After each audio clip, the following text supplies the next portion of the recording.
నమస్కారం. సిక్కోలో హృదయ స్పందనకి స్వాగతం. నేను మీ సంతోష్. ముందుగా ఈనాటి వార్తల్లోని వివరాలు ఇలా ఉన్నాయి. జిల్లాలోని గంజాయి అక్రమ రవాణా క్రయ విక్రయాలపై నిరంతరం నిఘా ఉంచుతున్నట్లు ఎస్పీ కేవి మహేశ్వర్ రెడ్డి తెలిపారు. ఈ మేరకు ఆదివారం పోలీస్ కార్యాలయంలో నిర్వహించిన మీడియా సమావేశంలో ఎస్పీ గంజాయి కేసుకు సంబంధించి పూర్తి వివరాలను మీడియాకు తెలిపారు. గంజాయి కేసులో 9 మంది ముద్దాయిలను అరెస్టు చేసినట్లు వెల్లడించారు.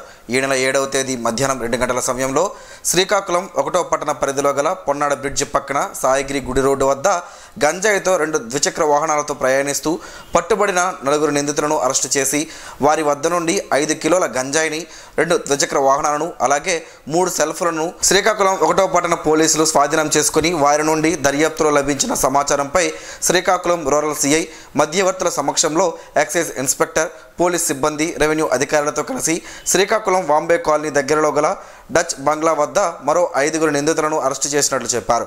వారి వద్ద నుండి 17 కిలోల గంజాయిని, ఒక మొబైల్ ఫోన్ను స్వాధీనం చేసుకున్నట్లు తెలిపారు. మనకి గంజాకి సంబంధించి ట్రాన్స్పోర్టేషన్ రూట్స్ ఏవైతే ఉన్నాయో ఫస్ట్ అది ఐడెంటిఫై చేసుకున్నాం. సో ఆ రూట్స్ అన్నిటికి సంబంధించి డైనమిక్ వెహికల్ చెకింగ్ అనేది ఫస్ట్ చేస్తున్నాం.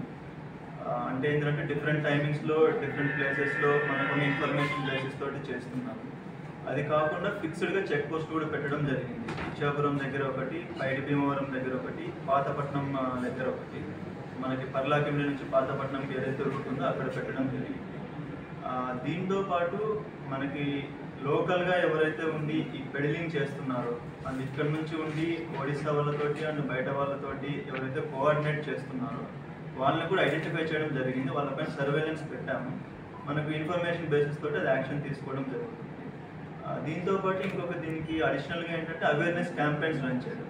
మనకి లోకల్ కాలేజెస్ కావచ్చు, లేదంటే కన్జంప్షన్ ఎక్కడైతే ఎక్కువ ఉందో ఆ ప్లేసెస్ కావచ్చు, ఆ అవేర్నెస్ క్యాంపెయిన్స్ అన్నది మనము ఎన్జిఓస్ తోటి and other departments, health department, education department తోటి కలిసి మనం ప్లాన్ చేసుకున్నాము. అవి కూడా మనం చేస్తున్నాము.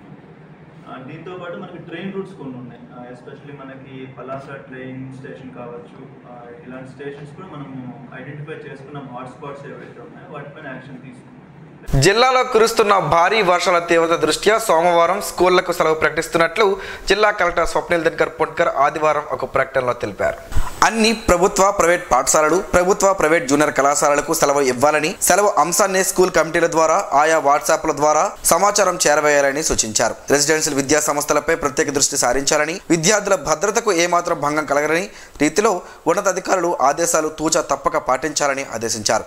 రెసిడెన్షియల్ వసతి గల పాఠశాలలు ఆహార సరుకులైన బంగాళాదుంపలు, కూరగాయలు, పప్పులు, గుడ్లు మొదలైనవి సరఫరాదారుల ద్వారా సేకరించి ఉంచుకోవాలని కోరారు. వసతి గృహాల్లో ఆశ్రయం పొందిన విద్యార్థులు ఎవరూ సంస్థ నుండి బయటకు వెళ్లడానికి అనుమతి ఇవ్వరాదని, అత్యవసర పరిస్థితుల్లో వెంటనే స్పందించాలని కలెక్టర్ పేర్కొన్నారు.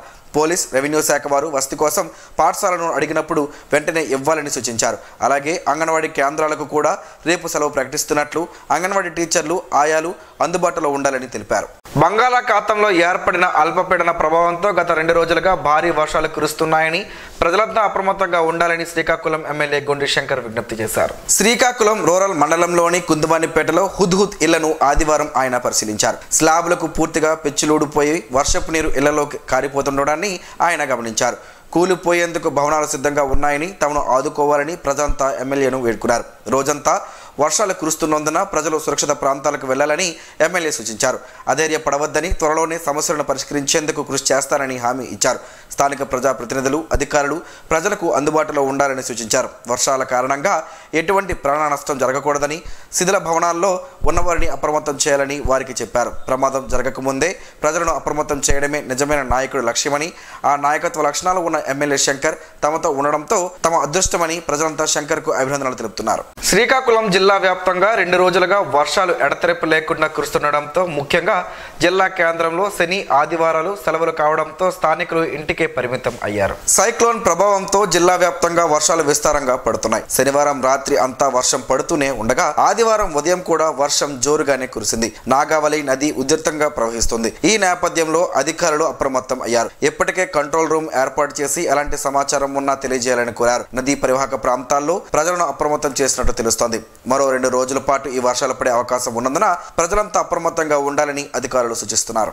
రానున్న 2 రోజులు జిల్లాలో భారీ వర్షాలు కురిసే అవకాశాలను దృష్టిలో ఉంచుకొని ఆ ప్రభావాన్ని ఎదుర్కోవడానికి యంత్రాంగాన్ని అప్రమత్తంగా ఉంచామని జిల్లా కలెక్టర్ స్వప్నిల్ దినకర్ పుణ్కర్ తెలిపారు. తీర ప్రాంత మండలాల్లో మత్స్యకారులు 3 రోజుల వరకు చేపల వేటకు వెళ్లరాదని, ముఖ్యంగా నాగవలి, వంశధార ప్రధాన నదీ పరివాహక ప్రాంతాలలో యంత్రాంగం అనుక్షణం అప్రమత్తంగా ఉండాలని ఆదివారం విడుదల చేసిన ఒక ప్రకటనలో తెలిపారు.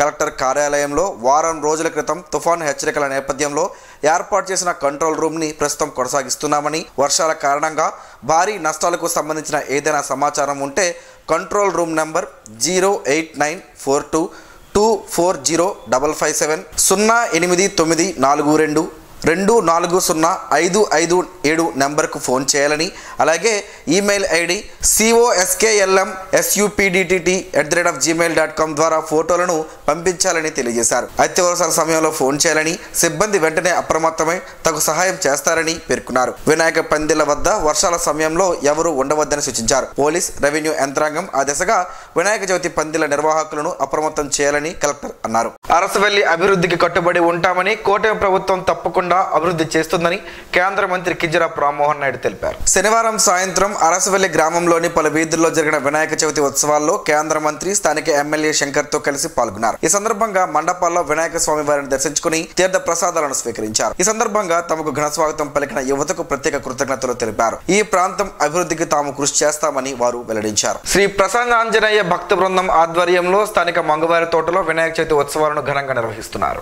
వినాయక చవితిని పురస్కరించుకుని నవరాత్రులు కూడా స్వామివారికి ప్రత్యేక పూజలు నిర్వహించనున్నట్లు అర్చకులు ఆరవెల్లి మోహన కృష్ణమాచార్యులు తెలిపారు.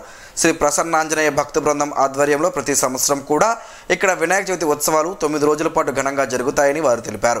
వినాయక స్వామిని దర్శించుకునేందుకు స్థానికులు, యువత పెద్ద ఎత్తున తరలివచ్చి స్వామివారి దర్శనం అనంతరం తీర్థ ప్రసాదాలను స్వీకరించారు. అలాగే కమిటీ సభ్యులు భక్తులకు ఎలాంటి ఇబ్బందులు లేకుండా ప్రత్యేక ఏర్పాట్లు చేశారు. ఈ నెల 17 వరకు నవరాత్రి ఉత్సవాలు జరుగుతాయని, 21వ తేదీన నిమజ్జన కార్యక్రమం ఉంటుందని శ్రీ ప్రసన్నాంజనేయ స్వామి భక్త బృందం ప్రతినిధులు తెలిపారు. ఆదివారం కావడంతో యువత గణేష్ మండపాల వద్ద సందడి చేస్తూ కనిపించారు.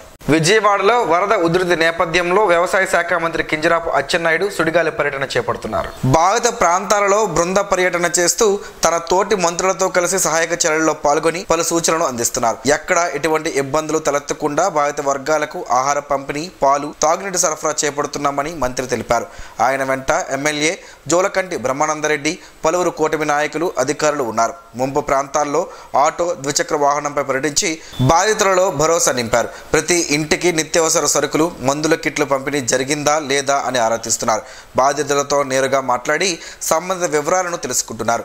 అలానే కొన్ని పల్లపు ప్రాంతాల్లో నిల్వ ఉన్న నీటిని తక్షణమే మోటార్ల ద్వారా తొలగించేందుకు చర్యలు చేపడుతున్నామని మంత్రి తెలిపారు. ఎవరికి ఏ కష్టం వచ్చినా స్పందించేందుకు 24 గంటలు అధికార యంత్రాంగం అందుబాటులో ఉంటుందని చెప్పారు. మరోవైపు వరద ముంపునకు ప్రధాన కారణమైన బుడమేరు గండను యుద్ధ ప్రాతిపదికన పూడ్చివేసినట్లు, ఇందుకు జలవనరుల శాఖ మంత్రి నిమ్మల రామానాయుడు కష్టకాలంలో నిద్రాహారాలు మాని శ్రమించిన వారికి తాను అభినందిస్తున్నానని అన్నారు. అలానే ముఖ్యమంత్రి నారా చంద్రబాబు నాయుడు దిశానిర్దేశం మేరకు సమర్థవంతంగా యంత్రాంగం అంతా పనిచేస్తున్నారని తెలిపారు.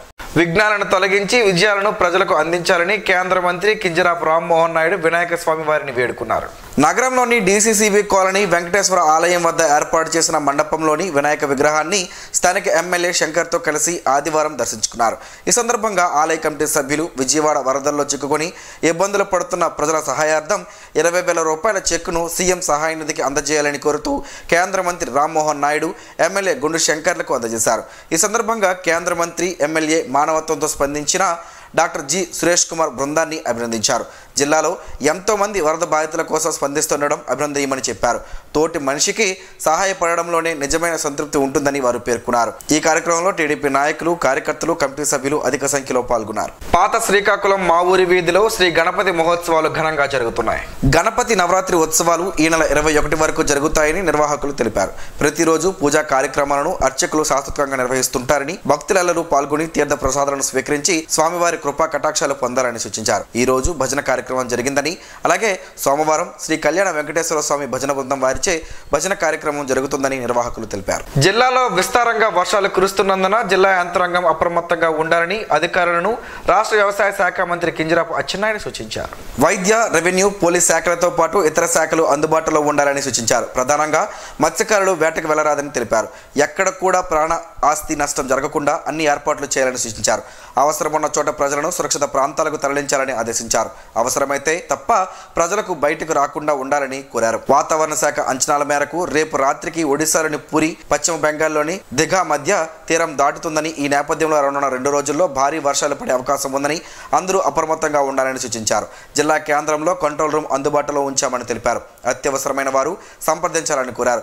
జిల్లా కలెక్టర్ స్వప్నిల్ దినకర్ పొన్కర్ గారితో ఎప్పటికప్పుడు చరవాణిలో మాట్లాడి జిల్లా పరిస్థితులు అడిగి తెలుసుకుంటున్నారు. నగరంలోని స్థానిక వినాయక మండపాల్లో స్వామివారికి 2 రోజు నిర్వాహకుల నేతృత్వంలో అర్చకులు ప్రత్యేక పూజలు నిర్వహించారు. వినాయక చవితిని పురస్కరించుకుని యువత అంతా గణేష్ ఉత్సవాల్లో నిమగ్నమయ్యారు. సరదాగా సందడి చేశారు. శని, ఆదివారాల్లో సెలవులు కావడంతో యువత కాస్త ఉత్సాహంగానే వినాయక చవితి సంబరాల్లో సందడిగా కనిపించారు. అలాగే స్థానికులు స్వామివారిని భక్తి శ్రద్ధలతో పూజించారు. జాతీయ, అంతర్జాతీయ వేదికలపై సత్తా చాటే క్రీడాకారులపైనే దేశపు కీర్తి ఆధారపడి ఉంటుందని కేంద్ర పౌర విమానయాన శాఖ మంత్రి కింజరాపు రామ్మోహన్ నాయుడు సూచించారు. రాజమండ్రిలో యూనిక్స్ కంపెనీ సహకారంతో నిర్వహిస్తున్న సౌత్ జోన్ అంతర్రాష్ట్ర బ్యాడ్మింటన్ టోర్నీని ఆయన ఆదివారం ప్రారంభించారు. ఈ సందర్భంగా వివిధ రాష్ట్రాల నుంచి వచ్చిన క్రీడాకారులతో కరచాలనం చేసి వారిని ప్రోత్సహించారు. అనంతరం మాట్లాడుతూ క్రీడాకారులను ప్రోత్సహించేందుకు కేంద్ర, రాష్ట్ర ప్రభుత్వాలు ఎంతో సహకారం అందిస్తున్నాయని తెలిపారు. రాష్ట్రం తరపున కూడా బ్యాడ్మింటన్ క్రీడను ప్రోత్సహించేందుకు ప్రత్యేక శ్రద్ధ వహిస్తున్నామని పేర్కొన్నారు. బ్యాడ్మింటన్ లో ఒలింపిక్ స్థాయిలో దేశానికి పథకాలు అందించిన రాష్ట్రంగా ఆంధ్రప్రదేశ్ ఎంతో ఖ్యాతి సాధించిందని గుర్తు చేశారు. క్రీడాకారులంతా మరింతగా తమ ప్రతిభ చాటాలని ప్రోత్సహించారు. రాజమండ్రి సిటీ ఎమ్మెల్యే ఆదిరెడ్డి వాసు అధ్యక్షతన జరిగిన కార్యక్రమంలో రాష్ట్ర సాంస్కృతిక, సినిమాటోగ్రఫీ శాఖ మంత్రి కందుల దుర్గేష్, క్రీడా మంత్రి రామ్ ప్రసాద్ రెడ్డి, రాజమండ్రి ఎంపీ దగ్గుబాటి పురంధరేశ్వరి, వివిధ శాఖల అధికారులు పాల్గొన్నారు. ప్రముఖ తమిళ నటుడు విజయ్ స్థాపించిన తమిళగ వెట్రి కళగం పార్టీ భారత ఎన్నికల కమిషన్ వద్ద అధికారికంగా రిజిస్టర్ అయ్యింది.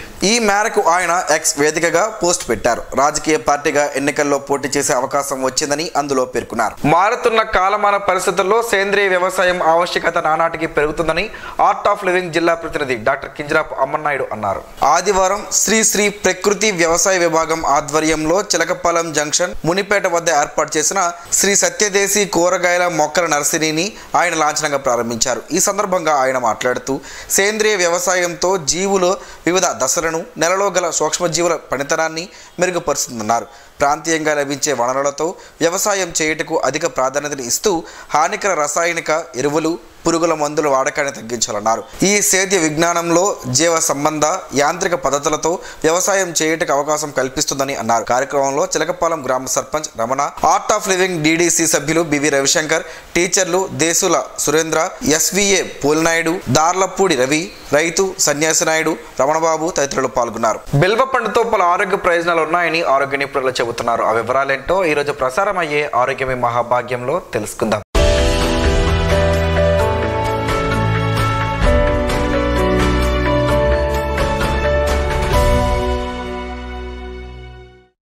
ఆరోగ్యానికి ఎంతో మేలు చేసే ఇలాంటి పండ్లు వేసవిలో ఎన్నో లభిస్తాయి.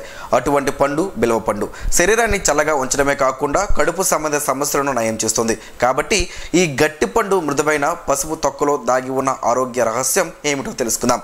మారేడు పండులో అనేక విటమిన్లు, ఖనిజాలు, వివిధ ఔషధ గుణాలు ఉన్నాయి. ఫైబర్ పుష్కలంగా ఈ బిల్వ పండులో నీరు, కొవ్వులు, ప్రోటీన్లు, శక్తి, కార్బోహైడ్రేట్లు, ఐరన్, ఫాస్ఫరస్, కాల్షియం, పొటాషియం, విటమిన్లు ఏ, బి, సి, రిబోఫ్లేవిన్ కూడా ఉన్నాయి. బిల్వ పండులో ఆరోగ్యానికి మేలు చేసే అనేక పోషకాలు ఉన్నాయి. ఇది శీతలీకరణ ప్రభావాన్ని కలిగి ఉంటుంది.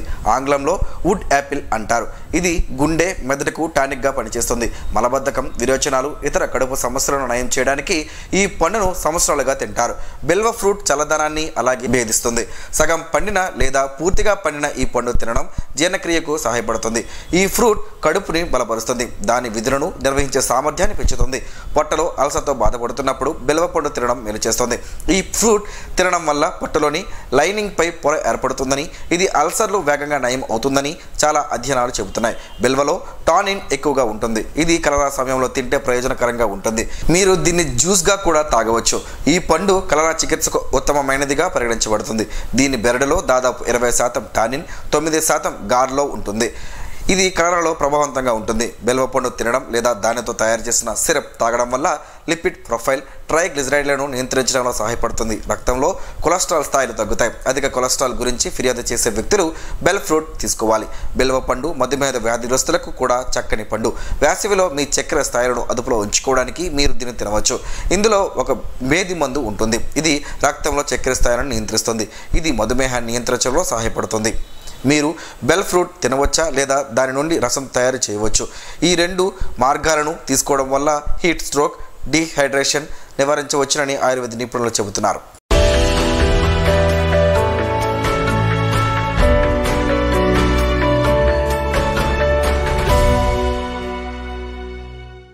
ఈ రోజు వార్తల్లో ఒక మంచి మాటను విందాం, ఆచరిద్దాం. సమాజ శ్రేయస్సును కాంక్షించే మహనీయుల మాటల్లోంచి ఈరోజు.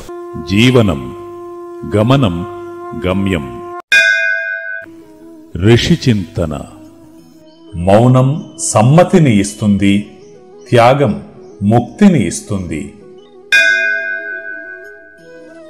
జంతువులు తమ చూపులోనే వాటి భాష వ్యక్తీకరింపబడుతుంది. చెట్లు తమ పరిసరాలలోనే తమ శక్తిని నింపబడతాయి.